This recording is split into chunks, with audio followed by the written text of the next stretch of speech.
आज हम बनाएंगे प्रिय गणेश जी के लिए मोदक। 3 तरह के मोदक बनाएंगे। तीनों ही मोदक बहुत ज़्यादा टेस्टी बनेंगे। बनाने का तरीका एकदम आसान और इंग्रेडिएंट्स वो आपके घर में ही मिल जाएंगे।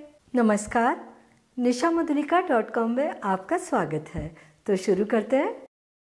सबसे पहले बनाएंगे चावल के आटे के दूध मोदक। तो ये एक कढ़ाई ले ली और इसमें डाल देंगे 1/4 cup ghee, 50 gram. Flame on कर देते हैं और अब घी को मेल्ट होने दीजिए। घी मेल्ट होने के बाद अब इसमें डाल दीजिए 1 कप चावल का आटा, 140 ग्राम। लो मीडियम फ्लेम पर इसे लगातार चलाते हुए भूनिए। फ्लेम तेज बिल्कुल मत कीजिए। चावल का आटा बाजार में इजीली मिलता है और अगर आपके आसपास ना मिलता हो तो आप घर में आसानी से बना लीजिए। बनाने का तरीका मेरे चैनल पर दिया हुआ है। 6-7 मिनट भून लिया और देखिए हल्का सा कलर चेंज हुआ है और हल्की हल्की खुशबू आने लगी है। अब इसमें डाल देंगे थोड़े से ड्राई फ्रूट। फ्लेम को एकदम धीमा कर लीजिए। ये 1 टेबल स्पून बारीक कटे हुए काजू और ये 2 टेबल स्पून बारीक कटे हुए बादाम। मिक्स करते हुए 1 मिनट भूनिए। आटे के साथ में ये ड्राई फ्रूट थोड़े से भुन जाएंगे तो बहुत ज़्यादा टेस्टी हो जाएंगे। 1 मिनट भूनने के बाद में ये 2 टेबल स्पून डेसिकेटेड नारियल, आपके पास सूखा नारियल हो वो भी आप ग्रेट करके डाल सकते हैं। इसे मिलाते हुए 1 मिनट और भून लीजिए। बहुत अच्छी खुशबू आ रही है, थोड़ा सा कलर चेंज है, ये भूनकर तैयार है। फ्लेम बंद कर देते हैं और थोड़ी देर गरम कढ़ाई में इसे चला लेते हैं। आप इसे ऐसे ही मत छोड़कर रख दीजिए क्योंकि कढ़ाई बहुत गर्म होती है तो नीचे की तरफ का आटा डार्क हो जाएगा। अब इसी कढ़ाई में डाल देंगे आधा लीटर दूध और दूध फुल क्रीम लीजिए, तभी बहुत बढ़िया टेस्ट आएगा। फ्लेम ऑन और अब उस दूध को थोड़ी थोड़ी देर में चलाते हुए आधा रहने तक गाढ़ा कर लेते हैं। दूध में उबाल आने के बाद इसको थोड़ी थोड़ी देर में चला दीजिए। ये 15-20 केसर के धागे, इन्हें डालने से इसमें बढ़िया सा कलर आएगा और बहुत अच्छा टेस्ट और खुशबू आएगी। अगर आप नहीं डालना चाहते तो इसे स्किप भी कर सकते हैं। बस अब थोड़ी थोड़ी देर में दूध को चलाने का जरूर ध्यान रखिए। फ्लेम तेज है तो ये भी ध्यान रखना है कि दूध उफन ना जाए। ये दूध उबलते उबलते लगभग आधा हो गया है। इसे इतना गाढ़ा होने में 12 मिनट लग गए हैं। फुल फ्लेम पर हम इसे कुक कर रहे हैं। ये 3/4 कप से थोड़ी सी कम चीनी है, वजन में 150 ग्राम। चीनी आप अपनी पसंद के अनुसार थोड़ी सी कम या ज़्यादा मीठा खाते हैं तो थोड़ी सी ज़्यादा, लेकिन इतनी चीनी एकदम परफेक्ट लगती है। अब इसे घुलने तक कुक करते हैं। थोड़ी थोड़ी देर में चलाते जरूर रहिए। चीनी पूरी तरह घुल चुकी है। जब स्पैचुला के इस तरीके से चला रहे हैं तो बिल्कुल दाने नहीं पता चल रहे। तो अब फ्लेम को कर दीजिए एकदम धीमा और जो हमने आटा भून के रखा है उसे डालिए और धीरे धीरे इसमें मिलाते जाइए। इकट्ठा भी डाल देंगे तो भी इसमें गुठलियाँ नहीं बनेंगी, कोई दिक्कत नहीं है। फ्लेम धीमी कर लीजिए और ये देखिए डालते से ही तुरंत गाढ़ा हो गया। फ्लेम एकदम धीमी है। अभी हमें डालनी है किशमिश। ये 2 टेबल स्पून कटे हुए किशमिश और ये 6 इलायची कुटी हुई दरदरा पाउडर बना लिया है और अब इन्हें मिक्स कर दीजिए और फ्लेम को बंद कर दीजिए। ये सारी चीजें मिल गई अच्छे तरीके से। अब इस मिक्स को वापस प्याले में निकाल लीजिए और ठंडा होने दीजिए, जितना कि हम हाथ से इसे आसानी से छू सकें। थोड़ा इसे पलट लेते हैं ताकि जल्दी से ठंडा हो जाए। अब इसे छू सकते हैं। जैसे ही ये छूने लायक हो जाए वैसे ही आप मोदक बनाना शुरू कर दीजिए। ये मोदक बनाने का सांचा ये घर के आसपास ही मिल जाएगा, ऑनलाइन भी खरीद सकते हैं। और सबसे पहली बार इसमें लगा दीजिए थोड़ा सा घी। बाद में आपको घी लगाने की जरूरत नहीं पड़ेगी।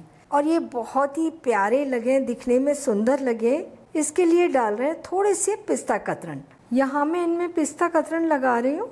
आप इसमें बादाम कतरन भी लगा सकते हैं या फिर बिना कुछ लगाए भी बना सकते हैं, लेकिन ऊपर से बादाम या पिस्ते लगे हो तो देखकर बहुत अच्छा लगता है। और यहाँ पर मोल्ड में थोड़ा थोड़ा सा मिक्स डाल दीजिए, हाथ से उठाइए, बाइंड कीजिए। बाइंड करना जरूरी है। और अब इसको बंद कर दीजिए, दबा दीजिए अच्छे तरीके से, एक जैसा कर दीजिए। जहाँ भी आपको एक्स्ट्रा लग रहा है सब जगह से हटा दीजिए। और अब इसे खोलते हैं और ये देखिए बन गया हमारा मोदक। कितना अच्छा लग रहा है। तो बस इसी तरीके से आप सारे मोदक बनाकर तैयार कर लीजिए। आप इस तरीके से पहले बंद करके रख लें और फिर थोड़ी थोड़ी पिस्ता कतरन इसके किनारों पर डाल दें तो भी बड़ी आसानी से बन जाता है। इस तरीके से बना लीजिए। अच्छे तरीके से इसे दबाइए और एक्स्ट्रा मिक्स हटा दीजिए। ये बन गया मोदक। तो बहुत ही प्यारे मोदक बनकर तैयार हैं। फटाफट सारे मोदक बनाकर तैयार कर लीजिए। और ये हमने सारे मोदक बनाकर तैयार कर लिए। चावल के आटे के दूध मोदक बनकर तैयार हैं। अब बनाते हैं पनीर मोदक। इसके लिए 250 ग्राम पनीर ले लिया है। इसको काट कर ग्राइंडर में डाल दीजिए। पनीर आप एकदम गीला मत लीजिए, जैसे बाजार से पानी में से निकाल कर देते हैं वो। अगर आप पानी में से निकला हुआ पनीर ला रहे हैं तो उसे प्लेट में रख दीजिए और उसे तिरछा कर दीजिए। पानी पूरी तरीके से निकलने दीजिए, तब आप उसको यूज कीजिए। इसको चर्न कर लेंगे। ये पनीर को हमने एकदम पीस लिया है, स्मूथ कर लिया है मक्खन जैसा। इसे निकाल लेते हैं एक प्याले में। इसमें मिलाएंगे 1 कप शुगर पाउडर। चीनी को पिसा और छान कर ले लिया है और ये वजन में 150 ग्राम है। इसे अच्छे तरीके से पनीर में मिला दीजिए। चीनी और पनीर को मिला दिया।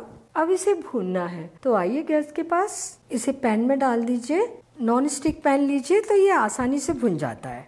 अब फ्लेम ऑन कर देते हैं और लो मीडियम फ्लेम पर इसे भूनेंगे। लगातार चलाते हुए भूनना है, फ्लेम तेज नहीं करनी। अगर आप तेज फ्लेम कर देंगे तो ये पनीर है जो इतना स्मूथ दिख रहा है उसमें दाने बन जाएंगे।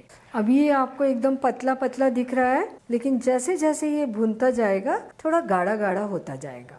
इसे 5 मिनट हो गए भूनते हुए और ये हल्का सा गाढ़ा हुआ है। तो अभी हमें इसे लगातार चलाते हुए धीमी गैस पर और भूनना है जब तक ये थोड़ा सा और गाढ़ा नहीं हो जाता। और ध्यान रखें कि फ्लेम धीमी रहे। इसे भूनते भूनते पूरे 15 मिनट हो गए और ये देखिए अच्छा सा गाढ़ा दिखने लगा है।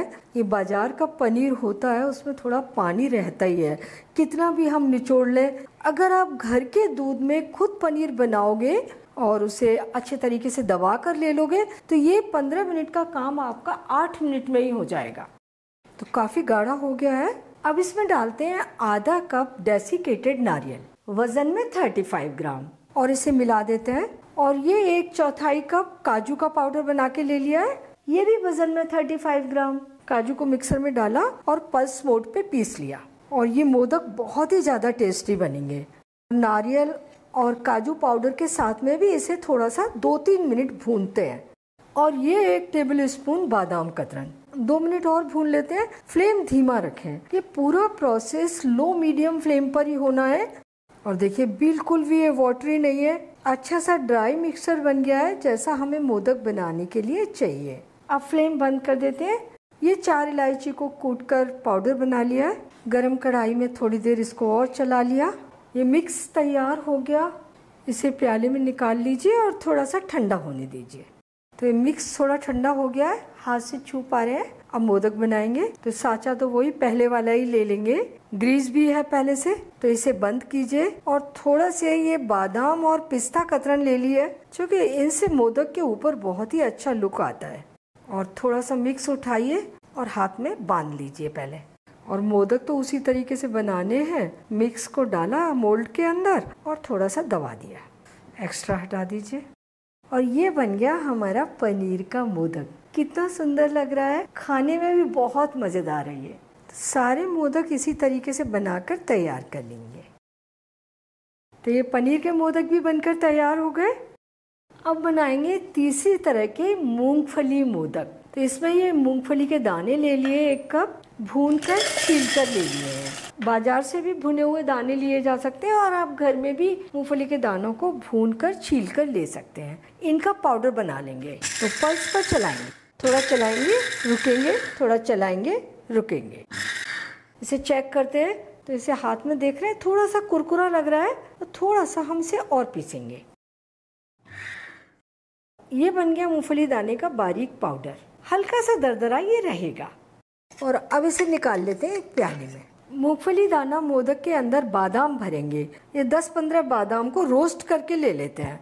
मीडियम फ्लेम पर रोस्ट कर लीजिए। इन्हें हमने 4-5 मिनट तक ड्राई रोस्ट कर लिया।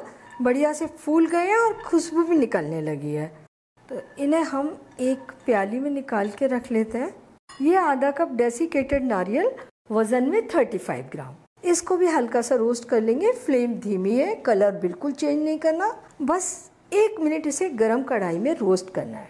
रोस्ट करने से इसका टेस्ट बढ़ जाता है। आप इसकी जगह घर में सूखा नारियल है उसे भी ग्रेट करके ले सकते हैं। बस इसे 1 मिनट रोस्ट कर लिया और अब इसे डाल देंगे मूंगफली के पाउडर में। अब इसमें डाल रहे हैं बाइंडिंग के लिए आधा कप कंडेंस मिल्क। अगर आप कंडेंस मिल्क डालना नहीं चाहते तो 1 कप दूध ले लीजिए और आधा रहने तक गाढ़ा कीजिए और फिर उसे मिला लीजिए और फिर डालिए इसमें 1 कप शुगर पाउडर। अभी हम डाल रहे हैं 5 टेबल स्पून शुगर पाउडर। ये आधा कप से थोड़ा कम है, तो ये है 50 ग्राम और 2 टेबल स्पून किशमिश और ये छोटी 6 इलायची कूट कर ले ली है। सारी चीज़ों को अच्छे तरीके से मिला लेते हैं। ये मूंगफली दाने के मोदक बहुत ही ज़्यादा टेस्टी बनते हैं और घर में भुने छिले मूंगफली के दाने रखे हैं तो ये फटाफट बन जाते हैं। अब थोड़ा सा घी हाथ पर लगा लेते हैं और इस मिक्स को अच्छे तरीके से हाथ से मिक्स करते हैं ताकि हमें पता चल जाए कि इसकी कंसिस्टेंसी कैसी है। वैसे हर चीज़ हमने नाप के लिए है। ये एकदम परफेक्ट डो बनकर तैयार हो गया। चलिए अब फटाफट मोदक बनाते हैं। तो सांचा ये वही ले लिया हमने और ये थोड़ी सी बादाम कतरन ले ली है जिसको कि हम मोल्ड में डालेंगे। तो बादाम कतरन डालने से आपको ऐसा लगेगा जैसे ये मोदक बादाम के बने हुए हैं। तो इस मिक्स को भी इसी तरीके से बाइंड किया जैसे हम पहले से करते आ रहे हैं और इस मोल्ड में डाल दिया, अच्छे तरीके से दबाया और इसके बीच में हम डाल रहे हैं एक बादाम जो हमने रोस्ट करके रखा था। तो ये बीच में रख दीजिए और थोड़ा सा मिक्स इसके ऊपर से डाल के बंद कर दीजिए। तो अब देखिए ये कितना शानदार मोदक बन गया। सारे मोदक इसी तरीके से बनाकर तैयार कर लीजिए। तीनों तरह के मोदक बनकर तैयार हैं और आपने देखा ये कितनी आसानी से बन गए हैं। तीनों ही मोदक बहुत ज़्यादा टेस्टी हैं। जो चावल के आटे से बने मोदक हैं उन्हें आप फ्रिज में रखकर पूरे 15 दिन तक, और जो पनीर के मोदक हैं उन्हें 10-12 दिन तक खाया जा सकता है फ्रिज में रखकर। मूंगफली दाने के मोदक आप बाहर ही रखकर 15 दिन तक और फ्रिज में रखकर इन्हें 2 महीने से भी ज़्यादा खा सकते हैं। यानी मूंगफली दाने के मोदक आप एक बार बना लें और फ्रिज में रख लें। कोई भी मेहमान आ रहा है प्रसाद के रूप में उसे खिलाते रहें। इन्हें बहुत लंबे समय तक रखा जा सकता है। तो आप इन्हें बनाइए ज़रूर। तीनों मोदक बनाइए या फिर एक मोदक जो आपको पसंद हो वो बनाइए, लेकिन मुझे कमेंट करके ज़रूर बताइए कि इनमें से आपको कौन सा मोदक ज़्यादा अच्छा लगा। और ये भी बताइए कि मुझे आपके लिए और क्या बनाना है। अगर मेरा चैनल आपने अभी तक सब्सक्राइब नहीं किया है तो प्लीज़ जल्दी से कर लीजिए।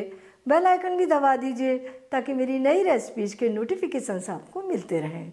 लाइक और शेयर भी कर दीजिए।